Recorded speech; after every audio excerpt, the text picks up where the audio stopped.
You don't have to know everything.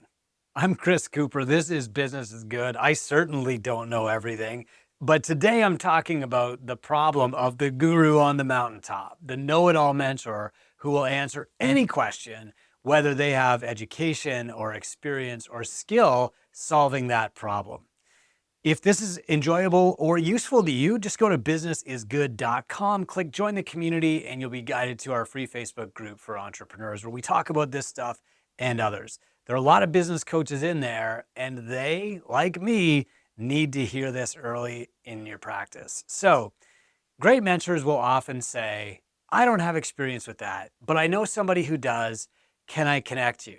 Novice mentors will often do the opposite, and they'll give advice or project expertise on things that they know nothing about because they want to impress the client, or they're scared that the client will go somewhere else if they don't think that their mentor is a genius or knows it all. Now, the problem is that when you fake knowledge, people find out. And when you actually say, you know what, I've got a great connection here, it doesn't diminish you in the eyes of the client. In fact, it actually increases their respect for you.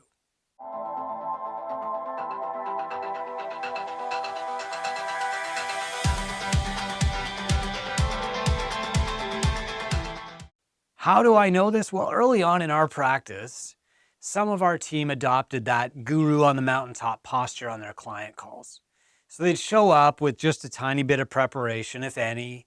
They'd flick their camera on right on time, fold their arms, kind of lean back in their chair and say, so what can I solve for you today? Now, this made the mentor feel smart because it made them feel like they had an answer to every question, or maybe they overconfidently actually thought that they did. But the problem was that no matter what the question their client asked, the mentor would confidently give advice, even if they had no experience in the situation. So instead of saying, you know, I've never actually purchased commercial real estate, so I can't advise you on that deal. However, I can connect you with an amazing person who's done this 100 times. Instead of that, they would try to give advice on specific deals. Instead of sticking to the domain of gym ownership where they were a 10 out of 10 expert, they would give advice on things far outside their zone of expertise. In other words, they would guess. And guess what happened? The clients would start questioning all the advice from this mentor, especially if they knew a little bit more about what they were talking about. Working outside your zone of expertise doesn't scale. Best case, you have to do a ton of research to make a good guess. Worst case, you lose the trust of a client. For example, if you know a little bit about Bitcoin and you hear advice about Bitcoin from somebody who obviously knows nothing about it, then you don't trust their advice, right? Because it's obvious that they're willing to give advice without experience. Now, what happens when that same person who is giving advice on Bitcoin gives you advice about buying a car? Well, you're skeptical because you know they're willing to give you bad advice. Even if they're a car expert, you question their advice because, well, they were wrong about that Bitcoin stuff. Or think about this. Your local politician starts giving out business advice. Now, as an entrepreneur, you look at their advice and you know it's bad. Don't you begin to question their judgment on the other issues? It's okay to be wrong as a business mentor, but it's not okay to pretend to be an expert. It's far better to develop a network of real experts and introduce your clients to them. The higher the level of client that you're working with, the more value you can bring through your network instead of trying to know everything. At my mentorship practice, Two Brain Business, we're getting better and better at this. Over the years, we've narrowed our niche more and more. We work with bricks and mortar gym businesses like CrossFit gyms or small franchises. But first, we stopped working with businesses that weren't in the fitness space, like the chocolatiers and the people with like the oil change shops. I love these people and I love solving their problems, but the reality is I was not a 10 out of 10 mentor to these people because I was not in their niche. After that, we stopped working with online trainers, people who were still in the fitness world, but they weren't like the bricks and mortar gym owners that we knew that we could really help. And now we've gone even further. We refer martial arts gyms, cheer gyms, gymnastics gyms to other people, salons, dance studios, contractors, auto mechanics. We attract all these people to Two Brain Business and we refer them out to the experts in their niche. I've had to work really hard to cultivate relationships with people I trust in those niches. But now that I have them, I am eager and excited to refer people who come to me to the expert who can actually help them more.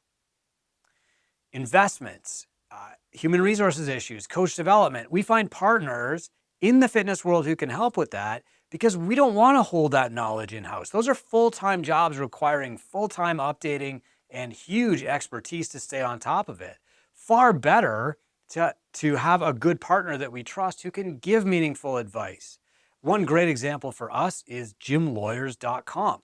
When a client comes to me as their business mentor in the fitness space, and they say, can you look over my waiver for me? Or what kind of partnership agreement do I need? Or can you help me negotiate this lease for my new gym space? I would be very tempted to try and jump in and give advice that I'm not really qualified to give. So we have this amazing relationship with gymlawyers.com, and we just send our clients there. That's what you want to cultivate as you grow in your leadership and your mentorship practice. Now, if you're listening to this and you're a coach in another field, like a fitness coach or a speaking coach, you still want to cultivate those relationships so that you can refer clients out to those people in which you do not have specific expertise. You need to consider yourself a specialist, like a heart surgeon. If a client needs a different specialty, like brain surgery, you're not doing them a favor by making an educated guess. In fact, you're eroding their trust. There's no surprise that the tighter your specialty, the higher the demand and the higher value people place on your service because you are the specialist, right? And the reason that most of us, we go outside of our zone of expertise or we share things that we've never actually done or we give advice that's beyond our own experience is we're scared clients are going to leave if we connect them with somebody else. It's this scarcity mindset that can kill us because clients don't leave when you don't know the answer. Clients leave when you guess. I'm Chris Cooper. This is Business is Good. I hope this helps. It's a short episode. It's just a gentle reminder to you, no matter what you're coaching, if you don't have specific experience or expertise when answering a client's question, you're far better to have a supporting network of caring experts that you trust that you can refer the client to. This will build your empire. It will build the trust of your clients and the affinity for your brand. If this is helpful to you, please go to businessisgood.com, subscribe to this podcast, subscribe to our newsletter if you want, whatever you prefer. Subscribe to our YouTube channel if you prefer to watch, that's fine. Join our community, and I hope we can talk more about this stuff in the future because I want the good guys to win.